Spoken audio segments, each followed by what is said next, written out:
टीकमगढ़ में लव जिहाद के मामले में आरोपियों की गिरफ्तारी नहीं होने से नाराज हिंदूवादी संगठनों ने प्रदर्शन किया। बड़ी संख्या में लोगों ने साधु संतों के साथ एसपी कार्यालय का घेराव किया। इस दौरान उन्होंने 7 दिन का अल्टीमेटम देते हुए आंदोलन की चेतावनी दी। मुरैना में डकैत गुड्डा गुर्जर और उसके रिश्तेदारों ने ग्रामीणों की जमीन पर कब्जा कर लिया। लोगों ने पुलिस अधीक्षक से मदद की गुहार लगाई। इसके साथ ही डकैत गुर्जर और उसके रिश्तेदारों से सुरक्षा की मांग की है। घटना निरार थाना इलाके के चांचल गांव की बताई जा रही है। हटा के कुटरी ग्राम पंचायत में नवनिर्वाचित सरपंच रामकुमार मिश्र पर एक युवक ने जानलेवा हमला कर दिया, जिसके बाद सरपंच को गंभीर हालत में सिविल अस्पताल हटा लाया गया है, जहां से दमों के लिए उन्हें रेफर किया गया। वही घटना के बाद पुलिस ने केस दर्ज करा के कार्रवाई शुरू कर दी। हटा जिले से एक मारपीट का वीडियो सोशल मीडिया में वायरल हो रहा है। ये वीडियो उपंजीयक कार्यालय के बाहर का बताया जा रहा है, जहां पर जमीन विवाद को लेकर 2 पक्षों के बीच मारपीट शुरू कर दी गई। हालांकि वीडियो में कुछ लोग बीच बचाव करते भी नजर आ रहे हैं। जबलपुर के मनकेड़ी में बाइक चोरी के शक पर एक युवक की पीट कर हत्या कर दी गई। उसके साथी को भी जान से मारने की धमकी देकर आरोपी वहां से फरार हो गए, जिसके बाद पुलिस ने तुरंत एक्शन लेते हुए 24 घंटे के अंदर दोनों ही आरोपी को गिरफ्तार कर लिया। जबलपुर के कुसली गांव में 5 अक्टूबर को देवी विसर्जन के दौरान हुए मारपीट के मामले में घायल युवक के इलाज के दौरान मौत हो गई। दरअसल देवी विसर्जन करने जा रहे कुछ लोगों और ढाबा संचालक के बीच मारपीट हुई थी, जिसमें ढाबा संचालक के भाई अनिल सिंह की मौत हो गई। पुलिस ने 6 लोगों के खिलाफ केस दर्ज कर लिया। भोपाल में महिलाओं के प्रति अपराधों का आंकड़ा लगातार बढ़ता जा रहा है। हाल ही में एक नाबालिग से गैंगरेप का मामला सामने आया। वहीं उत्तर प्रदेश के रहने वाले 2 लड़कों ने पन्ना जिले की रहने वाली एक नाबालिग लड़की से गैंगरेप की वारदात को अंजाम दिया। फिलहाल पुलिस ने दोनों ही आरोपी को गिरफ्तार करा के कार्रवाई शुरू कर दी। त्योहार शुरू होते ही मिलावटखोर सक्रिय हो गए हैं। मध्य प्रदेश में हर दिन खाद्य विभाग इन मिलावटखोरों की मंशा पर पानी फेर रहा है और इसी कड़ी में भोपाल के पुराने शहर में छापामार कार्रवाई की गई, जिसमें 6 प्रतिष्ठानों से 3 क्विंटल मावा के साथ 2 quintal gulab jamun, milk cake, paneer भी जब्त किया गया। सभी जब्त मावा और मिठाइयों के सैंपल जांच के लिए भेजे गए हैं। खरगोन में पुलिस और प्रशासन की टीम ने नकली मावा पर कार्रवाई की है। टीम ने एक बस से 15 क्विंटल से अधिक नकली मावा जब्त किया। वहीं जब्त मावे की कीमत 4 लाख रुपए से अधिक की बताई जा रही है। प्रशासन ने मावे का सैंपल जांच के लिए खाद्य सुरक्षा विभाग भेजा है। ग्वालियर में डेंगू का प्रकोप लगातार बढ़ता जा रहा है। जिले में 24 घंटे के अंदर डेंगू के 23 नए मरीज सामने आए, जिनमें 13 ग्वालियर और 10 अन्य जिलों के मरीज हैं। बताया जा रहा है कि ग्वालियर में इस सीजन में अब तक डेंगू के 210 मरीज सामने आ चुके हैं, जबकि 2 बच्चों की मौत भी हो चुकी है। इंदौर में डेंगू के मरीज एक बार फिर से बढ़ने लगे हैं। बीते 24 घंटे में 6 नए डेंगू के मरीज मिले हैं, जिसमें से एक बच्चा डेंगू की चपेट में आया है। जिले में डेंगू मरीजों की संख्या अब 80 पर पहुंच गई है। वहीं मलेरिया अधिकारी का यह दावा है कि फील्ड में लगातार टीम काम कर रही है। मंडला जिले के खरखरा गांव में डायरिया का प्रकोप फैला हुआ है। इस गांव में बीते 4 दिनों में 20 ग्रामीण डायरिया से पीड़ित हैं। वही बीमार ग्रामीणों को इलाज के लिए अस्पताल में भर्ती करवाया गया। बताया जा रहा है कि दूषित पानी पीने से सभी ग्रामीण बीमार हुए। मध्य प्रदेश में दीपावली में भी भारी बारिश हो सकती है। मौसम विभाग ने प्रदेश के कई इलाकों में बारिश होने की चेतावनी दी है। विभाग ने अंडमान सागर के ऊपर चक्रवात बनने की चेतावनी दी।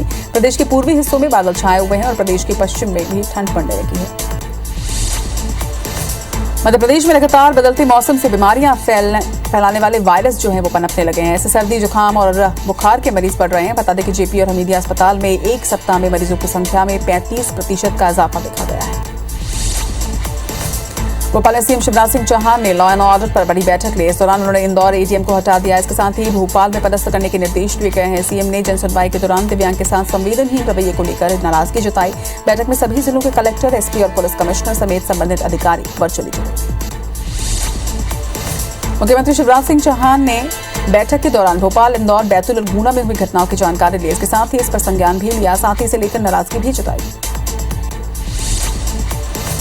मुख्यमंत्री शिवराज सिंह चौहान ने पर्यावरण संरक्षण को लेकर बयान दिया। उन्होंने कहा कि पर्यावरण संरक्षण को लेकर लगातार प्रयास किए जा रहे हैं। पौधारोपण अभियान अब सिर्फ मुख्यमंत्री तक ही सीमित नहीं है। केंद्रीय मंत्रिमंडल ने वर्ष 2023-24 में रबी फसलों के लिए न्यूनतम समर्थन मूल्य में बढ़ोतरी की है और इसके लिए सीएम शिवराज सिंह चौहान ने पीएम का आभार भी व्यक्त किया। सीएम ने कहा कि किसानों के सशक्तिकरण और उनके हित को देखते हुए पीएम के नेतृत्व में किसान हितैषी फैसले लिए जा रहे हैं। सीएम ने ट्वीट कर कहा कि प्रधानमंत्री ने भारतीय जन उर्वरक परियोजना में भारत यूरिया की सौगात दी है। किसानों को गुणवत्ता युक्त यूरिया समान दर पर मिलेगी। प्रधानमंत्री ने घोषणा की है कि वन नेशन वन फर्टिलाइजर योजना में देश के हर कोने में एक नाम एक ब्रांड यूरिया की बिक्री होगी। पीसीसी चीफ कमलनाथ जबलपुर के दौरे पर रहे। यहां पर कमलनाथ ने बीजेपी सरकार पर निशाना साधते हुए कहा कि प्रदेश में हर वर्ग परेशान है। बड़ी बड़ी घोषणाएं होती हैं लेकिन उस पर अमल नहीं किया जाता। कमलनाथ ने यह भी आरोप लगाया कि राज्य में पंचायत से लेकर मंत्रालय तक में भ्रष्टाचार फैला हुआ है। कमलनाथ ने आगे कहा कि सरकार ठेका लो और कमीशन दो की तर्ज पर काम कर रही है। इसके साथ ही कमलनाथ ने महाकौशल की उपेक्षा का भी राज्य सरकार पर आरोप लगाया और कहा कि कांग्रेस शासन में महाकौशल को 3000 करोड़ की योजनाओं को मंजूरी दी गई, लेकिन बीजेपी ने उन्हें रोकने का काम किया। पूर्व मुख्यमंत्री उमा भारती के शराब के अहाते बंद कराने की मांग के बाद सरकार की मुश्किलें बढ़ती जा रही है। उमा भारती राजधानी भोपाल के करौंद चौराहा स्थित शराब दुकान पर पहुंची, हालांकि उनके पहुंचने से पहले ही दुकान को बंद कर दिया गया। पूर्व मुख्यमंत्री ने ट्वीट में लिखा कि सरकार अहाते बंद का आदेश दे तो वो अपने निवास से दिया लेकर वल्लभ भवन तक जाएंगे और मध्य प्रदेश के शासन प्रशासन की आरती उतारेंगे। उमा भारती ने आगे कहा कि शराब माफिया अब मुझ पर हमला बोलेगा, दुष्प्रचार करेगा, उल्टी बातें फैलाएगा, यही हमला है। उन्होंने ये भी लिखा कि विपक्ष को मौका ना मिले इसलिए वो अन्याय के सामने चुप हो जाएं, ऐसा नहीं होने वाला। राजस्थान के मंत्री ने राहुल गांधी की तुलना भगवान राम से की, जिसे लेकर कांग्रेस विधायक लक्ष्मण सिंह भड़क उठे। उन्होंने ट्वीट करते हुए लिखा कि प्रभु राम की तुलना राहुल गांधी से कर चमचागिरी के सारे रिकॉर्ड पार्टी के कुछ लोगों ने तोड़ दिए हैं। नवनिर्वाचित राष्ट्रीय अध्यक्ष से अपेक्षा है कि वो ऐसे नेताओं के खिलाफ कार्रवाई करेंगे। कांग्रेस एमएलए लक्ष्मण सिंह के ट्वीट पर विश्वास सारंग का बयान सामने आया। उन्होंने कहा कि इसी को रावण का घमंड कहा जाता है। कांग्रेस के नेता देवताओं और धर्म का अनादर करते हैं, साथ ही नेहरू परिवार का महिमा मंडन भी करते हैं। भगवान राम से किसी मनुष्य की तुलना करने से शर्मनाक और कुछ नहीं हो सकता। अभिनेत्री वैशाली ठक्कर आत्महत्या मामले में गृहमंत्री नरोत्तम मिश्रा का एक बयान सामने आया। उन्होंने कहा कि वैशाली के मंगेतर से भी बातचीत की कोशिश की जा रही है। वैशाली ठक्कर मामले में 2 लोगों के खिलाफ लुकआउट सर्कुलर जारी किया गया है। इसके साथ ही दोनों ही आरोपियों पर 5000 रुपए का इनाम भी घोषित किया गया है। मध्य प्रदेश में कल बीजेपी की बड़ी बैठक होने वाली है। पिछले विधानसभा चुनाव में हारी हुई सीटों पर बीजेपी चर्चा करेगी। वहीं हारी हुई सीटों पर पार्टी जीत की रणनीति बनाएगी। साथ ही मीडिया और सोशल मीडिया विभाग की भी बैठक है। बैठक में प्रदेश प्रभारी मुरलीधर राव और प्रदेश अध्यक्ष वीडी शर्मा सहित कई पदाधिकारी शामिल होंगे। एमपी में गृह प्रवेश कार्यक्रम को उत्सव के रूप में मनाया जाएगा। 22 अक्टूबर को कार्यक्रम को लेकर सीएम शिवराज सिंह चौहान ने एक मीटिंग आयोजित की और तैयारियों की समीक्षा की। बता दें कि धनतेरस के दिन प्रदेश के 4.5 लाख लोगों को नया घर दिया जाएगा। इस मौके पर पीएम मोदी सतना जिले के कार्यक्रम में वर्चुअली जुड़ेंगे।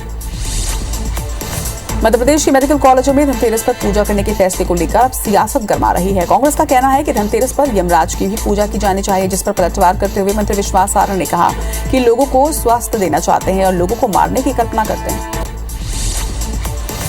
प्रधानमंत्री आवास योजना शहरी के तहत अलग अलग 8 श्रेणियों में अच्छा काम करने के लिए मध्य प्रदेश को अवार्ड मिलने जा रहा है। भारत सरकार के आवास एवं शहरी कार्य मंत्रालय के तहत ये अवार्ड घोषित किए गए हैं। आज गुजरात के राजकोट में होने वाले 3 दिवसीय इंडियन अर्बन हाउसिंग कॉन्क्लेव में पीएम मोदी ये अवार्ड देंगे।